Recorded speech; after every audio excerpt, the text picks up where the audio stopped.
बात आती है मोदी जी पर। मोदी जी को तो ईडी खेलने का बहुत शौक है। एक वो गाना आया था, ये इलू इलू क्या है, इनसे पूछा जाना चाहिए ये ईडी क्या है। मोदी जी को ईडी खेलने का बहुत शौक है। आप देख रहे हैं समाचार कक्ष, मैं हूं मुफीद जिलानी, आपका स्वागत करता हूं। इन दिनों 5 राज्यों छत्तीसगढ़, राजस्थान, मध्य प्रदेश, तेलंगाना और मिजोरम के विधानसभा चुनाव चल रहे हैं। ताबड़तोड़ राजनीतिक नेताओं की सभाएं हो रही हैं, प्रधानमंत्री से लेकर विपक्षी नेताओं की या केंद्रीय मंत्रियों की, राज्य के मंत्रियों की, राज्य के नेताओं की, सभी लोग पूरी जी जान से जुड़े हुए। इस बीच एक दूसरे पर वार प्रतिवार करने के लिए अब नया गेम शुरू हो गया है, वीडियो गेम। ये वीडियो गेम कैसा है ये आप इस वीडियो में देखेंगे आगे चल के, कि मैं इस वीडियो में आपको दिखाने जा रहा हूं कि ये वीडियो गेम कैसे है। एक दूसरे पर आरोप प्रत्यारोप लगाने के लिए अब वीडियो गेम खेला जा रहा है। आपको मालूम है वीडियो गेम खेलने के लिए बच्चे किस तरह मोबाइल में घुसे रहते हैं और लंबे समय तक वीडियो गेम खेलते रहते हैं। लेकिन ये लंबी अवधि का वीडियो गेम नहीं है, बल्कि ये छोटी अवधि का वीडियो गेम है और सब अपने अपने काम पर लग जाएंगे। अभी इस वीडियो गेम में क्या हो रहा है आप इसको देखिए और जांचिए कि ये वीडियो गेम क्यों शुरू किया गया है, और जांचिए कि ये वीडियो गेम क्यों शुरू किया गया है। ये वीडियो गेम, इस पर सीनियर पत्रकार जो पहले कभी एनडीटीवी में हुआ करते थे, रवीश कुमार ने एक लंबी रिपोर्ट जारी की है, उसको आप देखिए। नमस्कार, मैं रवीश कुमार। छत्तीसगढ़ में मुख्यमंत्री बघेल के खिलाफ बीजेपी ने एक वीडियो ट्वीट किया है जिसमें एक व्यक्ति उन्हें पैसे देने का दावा कर रहा है। उधर मध्य प्रदेश में एक वीडियो आया है जिसमें केंद्रीय मंत्री नरेंद्र सिंह तोमर के बेटे कथित तौर पर करोड़ों रुपए की डील करते हुए दिखाई और सुनाई दे रहे हैं। इसे लेकर कांग्रेस पार्टी ने एक बड़ी प्रेस कॉन्फ्रेंस की। सवाल किया है कि क्या इस वीडियो में हो रही बातचीत को लेकर ईडी, सीबीआई या आईटी केंद्रीय मंत्री नरेंद्र सिंह तोमर और उनके बेटे से पूछताछ की हिम्मत जुटा पाएगी। इन दोनों वीडियो में एक बड़ा अंतर यह है कि छत्तीसगढ़ में जो वीडियो आया है उसमें जो व्यक्ति है वो सरकारी गवाह बताया जाता है, ईडी को उसने बयान दिए हैं। मध्य प्रदेश में जो वीडियो आया है उसके लिए ईडी की जांच की मांग की जा रही है और कोई जवाब नहीं आ रहा है। बीजेपी छत्तीसगढ़ के वीडियो को ट्वीट करती है, मध्य प्रदेश के वीडियो को फर्जी बताती है। दैनिक भास्कर में मंत्री के बेटे का बयान छपा है कि आर्टिफिशियल इंटेलिजेंस से बनाया गया है ये वीडियो, इसकी एडिटिंग की गई है। देवेंद्र तोमर का कहना है कि उन्होंने या उनके परिवार के किसी भी सदस्य ने पैसे नहीं लिए हैं। दैनिक भास्कर ने अपनी इस रिपोर्ट में लिखा है कि इस वीडियो में देवेंद्र सिंह तोमर लखनऊ के एक बिचौलिए के जरिए माइनिंग कारोबारियों से करोड़ों रुपए लेने के लिए कई बैंक खातों के इंतजाम की बात कर रहे हैं।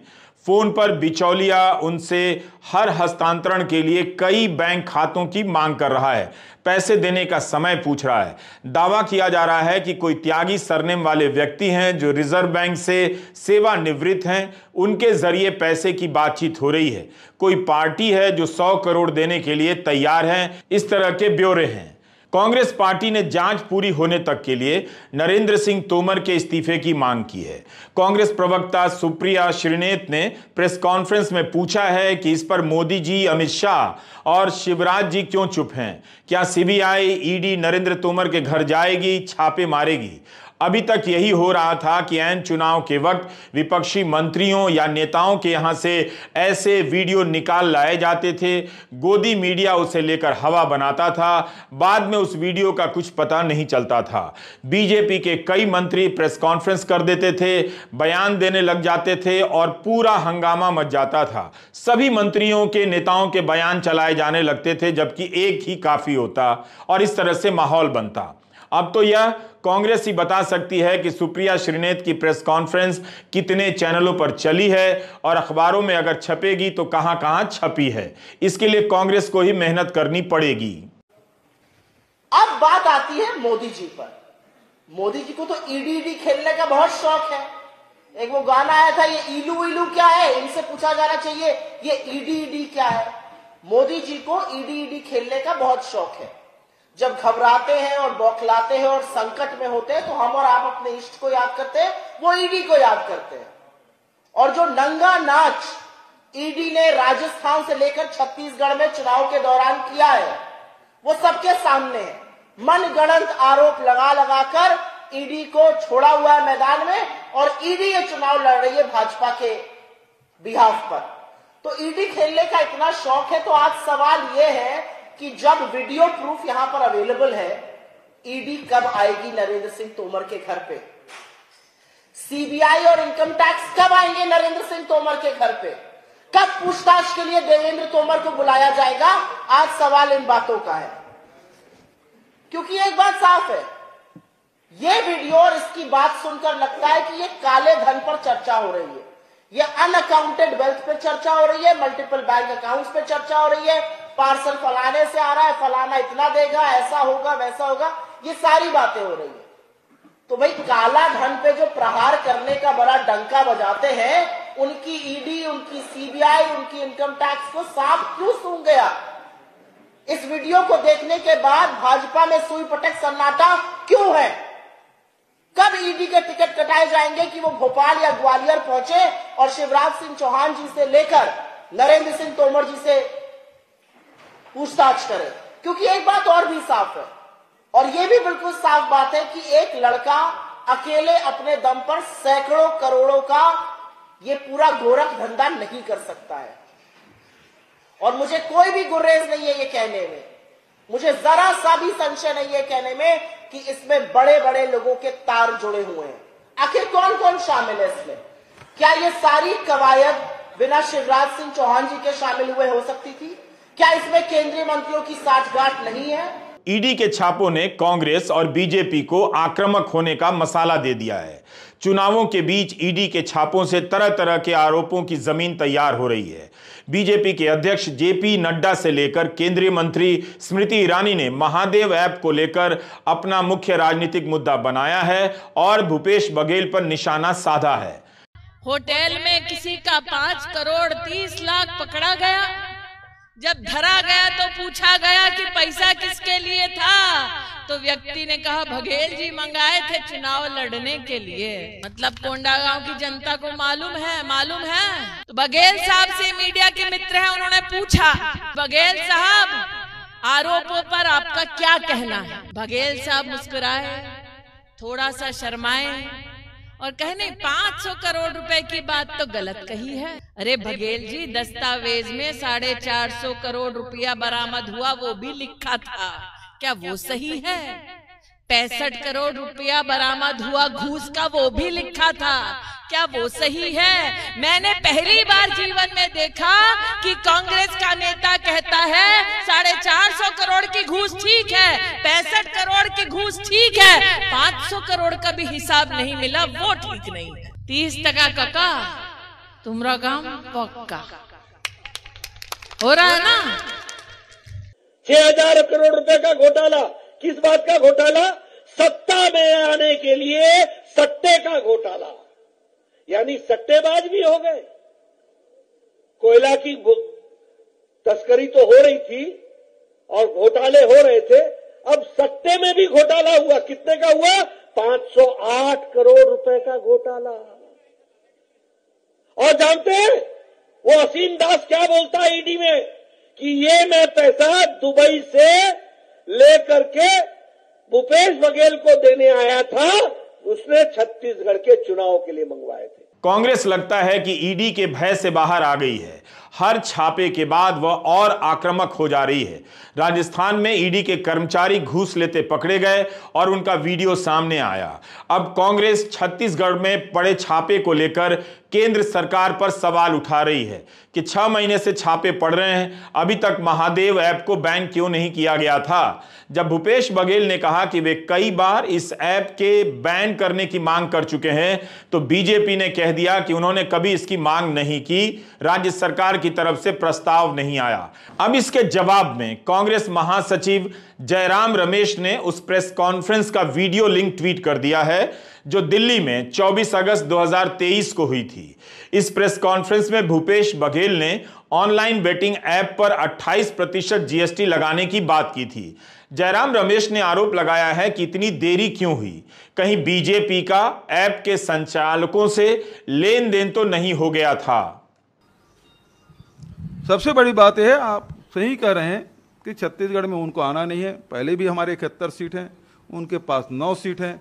वो दरअसल बात यह है कि वहाँ के खदान पे उनके मित्रों की नज़र है, और जो छत्तीसगढ़ कांग्रेस की सरकार है उसके बीच में है, और इस कारण से अपने मित्रों को लाभ नहीं पहुंचा पा रहे हैं। इस कारण से ईडी आईटी का छापा लगातार पड़ रहा है। दूसरी बात, जो महादेव ऐप में अभी जो सट्टा चल रहा है उसमें हमने पूरी कार्रवाई की। मेरे पास सारे पेपर हैं कि कितने करोड़ रुपए की संपत्ति हमने जब्त की, कितने लोगों की गिरफ्तारी की और कब से हम लोग कर रहे हैं। अचानक घुसे और जो राजनीतिक उद्देश्य के लिए वो लोग कार्रवाई करना शुरू कर दी। जो महादेव ऐप के हमने तो लुक आउट सर्कुलर भी जारी किया हुआ है, उसमें कोई मदद नहीं कर रहे हैं। मतलब जो जिसके लिए काम हो रहा है उसकी गिरफ्तारी की बात नहीं हो रही। कोयला खदान में जिसके लिए कोयला खदान चला रहा है उससे पूछताछ नहीं हुई, जबकि वो चीख के कह रहा है कि मैं इसके लिए काम करता था।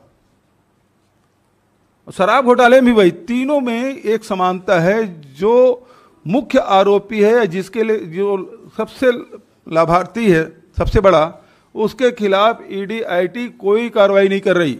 इसी बात को लेकर आज कांग्रेस मुख्यालय में अभिषेक मनु सिंघवी ने प्रेस कॉन्फ्रेंस की। उन्होंने भी कहा कि 24 अगस्त की प्रेस कॉन्फ्रेंस के बाद 30 अगस्त को रायपुर में भूपेश बघेल ने महादेव ऐप को बैन करने की मांग की थी। अभिषेक मनु सिंघवी ने कहा है कि इस मामले में बीजेपी और ईडी की प्रेस रिलीज एक के बाद एक आती है।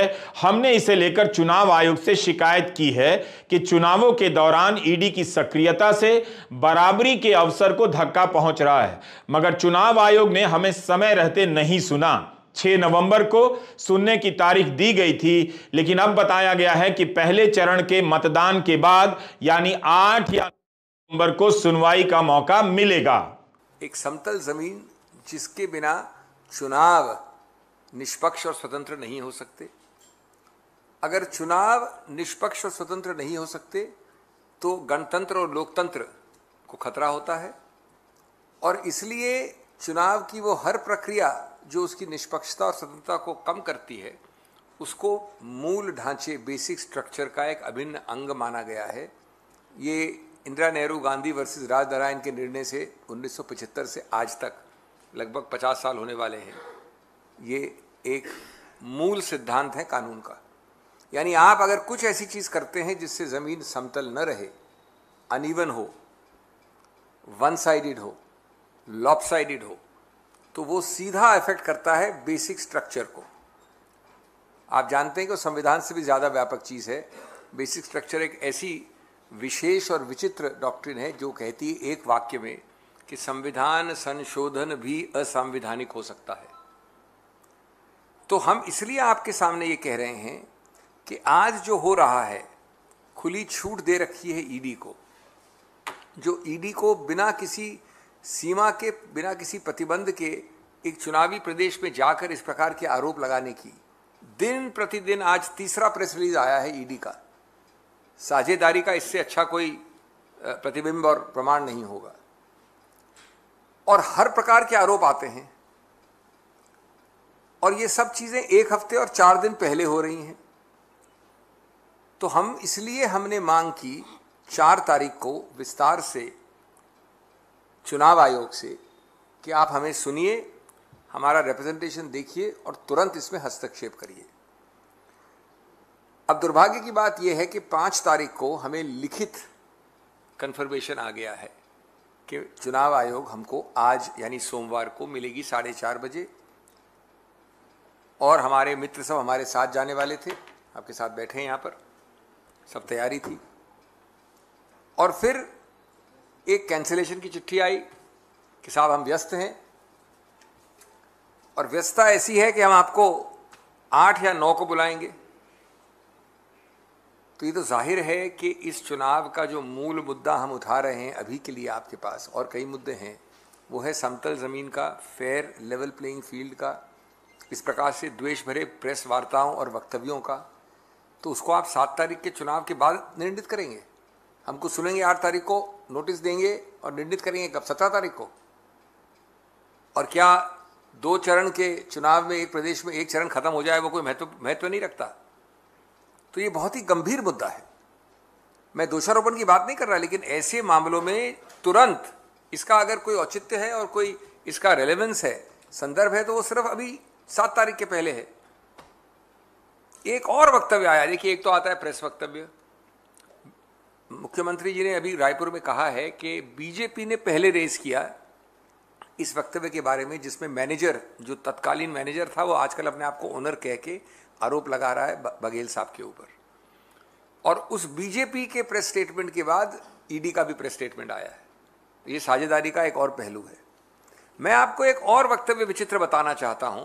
ये माननीय चंद्रशेखर जी जो मंत्री हैं आईटी मिनिस्ट्री के, उनका वक्तव्य है। इसमें एक और अजीबोगरीब बात यह है कि वो कहते हैं, कोट कर रहा हूं, however they did not do so and no such request is made by the state government while they have been investigating it for the last 1.5 years। ये क्या रिक्वेस्ट है कि ऐप को शट डाउन करो। अब आप ये बताइए, आपका विवेक ये समझाता है आपको कि केंद्र सरकार किसी ऐप को, जिसको ईडी 6 महीने से इन्वेस्टिगेट कर रही है, जिसके विषय में स्टेटमेंट्स और वक्तव्य आ रहे हैं, उसको प्रतिबंध डालने के लिए उसके ऊपर उसको वेट करना पड़ेगा छत्तीसगढ़ सरकार की अनुरोध के लिए? ये तो चोर की दाढ़ी में तिनका सीधा मालूम पड़ता है। आपने आज तक, यानी कल प्रयत्न किया है, येस्टरडे, बैन करने का इस ऐप को केंद्र सरकार ने, येस्टरडे। उससे पहले माननीय मुख्यमंत्री के विरोध आरोप, हर प्रकार के आरोप, कुछ किया नहीं। उसके बाद ये वक्तव्य देते हैं आप, 5 तारीख इसकी तिथि है, जिसमें आप दोषारोपण कर रहे हैं प्रदेश सरकार का। आप तो नपुंसक की तरह कुछ कर नहीं पा रहे हैं और आप हमको बता रहे हैं कि प्रदेश सरकार ने अनुरोध नहीं किया। लिखित है, ये वक्तव्य है। मुख्यमंत्री भूपेश बघेल ने कहा है कि आज कुछ समाचार चैनलों पर एक वीडियो दिखाया गया जिसमें एक व्यक्ति दावा कर रहा है कि वह उनसे मिला है और मैंने उसे संरक्षण देने का वादा किया है और उसे दुबई जाकर व्यवसाय करने का सुझाव दिया। मुख्यमंत्री का यह भी कहना है कि ईडी की प्रेस रिलीज में पहले दिन यह व्यक्ति महादेव ऐप का अधिकारी था, दूसरे दिन यह महादेव ऐप का मालिक बन गया। इसके वीडियो से ही यह प्रायोजित लगता है। इसका नाम शुभम है, जिसे इस मामले में ईडी ने सरकारी गवाह बनाया है। और मैं महादेव बुक का ओनर हूं। जब उन्होंने मुझे दुबई भेजा कि वहां जाके अपना काम सेटल करो, लोगों से मिलो, तो मैं गया, मिला भी और मेरा काम भी बहुत अच्छा सेट हो गया। बीजेपी ने 5 नवंबर को अपने ट्विटर हैंडल से इसका एक वीडियो जारी किया जिसमें शुभम नाम का यह व्यक्ति कथित तौर पर दावा कर रहा है कि भूपेश बघेल के कहने पर वह दुबई गया और अब तक उसने 508 करोड़ रुपए उन्हें दिए। क्या वाकई लगता है कि यह व्यक्ति 508 करोड़ देने की हैसियत रखता होगा या कोई यह चुनावी मोहरा है? अगर यह व्यक्ति दुबई में जाकर काम सेट कर रहा है तब तो ईडी को तुरंत इसे लेकर दुबई जाना चाहिए और उन लोगों को पकड़ लाना चाहिए जिनके साथ यह काम सेट होने का दावा कर रहा है और छत्तीसगढ़ जैसे राज्य में 500 करोड़ रुपए बांट रहा है। अब वर्मा जी से मैंने मीटिंग किया तो फिर उनसे बात हुआ और ये हुआ कि अब उनको मुझे हर महीना 10 लाख रुपए देना है। हमारे बघेल साहब, बिट्टू भैया और उनके जो लोग हैं उनको मैंने 508 करोड़ रुपए दिया है। जबरदस्ती का मेरे ऊपर ईडी का कार्रवाई चालू हो गया है। अब इतना पैसा देने के बाद भी मेरा काम बढ़ नहीं रहा है, अंदर हो रहे हैं लोग, तो क्या मतलब, पूरा फंस गया मैं पॉलिटिकल सिस्टम के अंदर यार। यह व्यक्ति विनोद वर्मा का भी नाम ले रहा है बार बार, जो मुख्यमंत्री के राजनीतिक सलाहकार हैं। विनोद वर्मा के यहां कई बार छापे पड़ चुके हैं। जो व्यक्ति इतनी सघन निगरानी में हो वो क्या इस तरह से किसी से भी पैसे की बात करेगा या पैसे ले लेगा? इसी तरह का वीडियो तो नरेंद्र सिंह तोमर के बेटे के बारे में आया है। तो फिर किस वीडियो को गंभीरता से लिया जाए और कौन लेगा? क्या ये सब मतदान को प्रभावित करने के लिए है? यह व्यक्ति अभी तक कहां था? ईडी ने अगर इसे गवाह बनाया है तो इसका वीडियो सार्वजनिक कैसे हो गया? क्या यह सब कुछ इतना आसान हो गया है? आज ईडी के जो प्रेस रिलीज है उसमें उसको बताया गया है कि ये जो महादेव का है उसका एक अधिकारी है। दूसरे दिन वीडियो आता है कि वो उसका मालिक है। ये जो सौरभ चंद्राकर है वो उसके कर्मचारी हैं। बड़ा उदार आदमी है जो अपने नौकर की शादी में 250 करोड़ रुपए खर्चा करता है। आज तक हमने नहीं सुना कि विश्व में, दुनिया में ये नहीं सुना कि अपने नौकर के शादी में 200-250 करोड़ रुपए खर्च कर दे, लेकिन इन्होंने किया है। और वीडियो आपने देखा होगा कितने बार उठ के वो वीडियो ठीक करता है, थूक गटक रहा है, बोलने के तौर तरीके कितने उसमें कट पेस्ट हुआ है। इससे पता चलता है कि और जितना इसको गोदी मीडिया में दिखाया गया है, इतना तेजी से प्रचार प्रसार किया गया है, इसके प्रचार प्रसार से कुछ फर्क पड़ने वाला नहीं है। भूपेश बघेल ने पूछा है कि छत्तीसगढ़ सरकार ने महादेव ऐप के मामले में 450 लोगों को गिरफ्तार किया है। राज्य सरकार पहले से ही जांच कर रही थी, केंद्र सरकार इसमें बाद में आती है। केंद्र सरकार क्यों नहीं दुबई में बैठे इसके मालिकों को गिरफ्तार कर भारत लाती है। गृहमंत्री अमित शाह ने कहा कि एक मंच पर आकर मोदी जी के काम और अपने काम को लेकर खुली चर्चा होनी चाहिए। भूपेश बघेल ने अमित शाह की चुनौती स्वीकार कर ली है। अपने इस वीडियो को ट्विटर पर सबसे ऊपर टांक दिया है। क्या अमित शाह बहस के लिए तैयार होंगे या चुनौती देकर भूल जाएंगे? आपके काम और मोदी जी के काम एक मंच पर खुली चर्चा रख दो। अमित शाह जी आए हैं और चुनौती स्वीकार करके अमित शाह जी में कहना चाहूंगा, भारतीय जनता पार्टी 15 साल के शासन और 5 साल में हमारे कांग्रेस की सरकार के जो उपलब्धि है एक बारे में चर्चा करने को मैं तैयार हूँ। चाहे वो जेल मंच तय कर ले, जेल समय तय कर ले, स्थान तय कर ले, वो तय करे और वो चाहे वो मंच में जाए तैयार है। भूपेश बघेल ने कहा है कि पहले कार्रवाई ईडी करती थी और प्रेस विज्ञप्ति रमन सिंह जारी करते थे, वैसे ही अब प्रेस रिलीज ईडी जारी कर रही है और वीडियो बीजेपी जारी कर रही है। इस पर पूर्व मुख्यमंत्री रमन सिंह ने ट्विटर पर जवाब दिया है कि बीजेपी ने हमेशा भ्रष्टाचार का विरोध किया है, आगे भी करेगी। यदि भ्रष्टाचार के विरुद्ध आवाज उठाना आपके लिए मिलीभगत है तो पूरा देश इस मिलीभगत में भाजपा के साथ है। कमाल है, रमन सिंह ने तो इस मिलीभगत में पूरे देश को ही भाजपा के साथ शामिल कर लिया।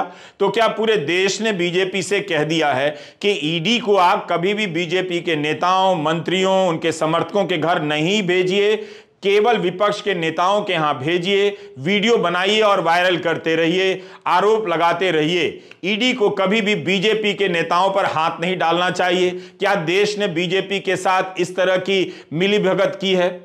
ईडी से जुड़ी एक और खबर है। पंजाब के अमरगढ़ में आम आदमी पार्टी के विधायक जसवंत सिंह गज्जन माजरा कार्यकर्ताओं के साथ बैठक कर रहे थे। ईडी की टीम पहुंच गई और वहां से उन्हें उठाकर ले गई। जसवंत सिंह के यहां पिछले साल छापा पड़ा था और ईडी ने मनी लॉन्ड्रिंग के आरोप लगाए थे। तो यह हाल है ईडी का। सवाल है कि क्या ईडी के जरिए चुनाव लड़ा जा रहा है? चुनाव आयोग की आचार संहिता का क्या मतलब है? क्या इस दौरान राज्य सरकारों की एजेंसियां भी बीजेपी के नेताओं, विधायकों, सांसदों को गिरफ्तार कर सकती हैं, छापे डाल सकती हैं? तब क्या बीजेपी इसे स्वीकार कर लेगी? चुनाव आयोग इसे होने देगा? क्या ऐसे माहौल में चुनावों के दौरान सभी पक्षों को बराबरी का मौका? आपने देखा, निश्चित रूप से आपको एक अजीब सा लगा होगा कि यह क्या राजनीतिक खेल, ये राजनीतिक वीडियो गेम इस तरह से चलता है। मैं मुफीज जिलानी आपसे इजाज़त चाहता हूँ। आप हमारे इस चैनल को ज़्यादा से ज़्यादा सब्सक्राइब करें, बेल आइकॉन दबाना ना भूलें, फॉलो करें, ज्वाइन करें। शुक्रिया।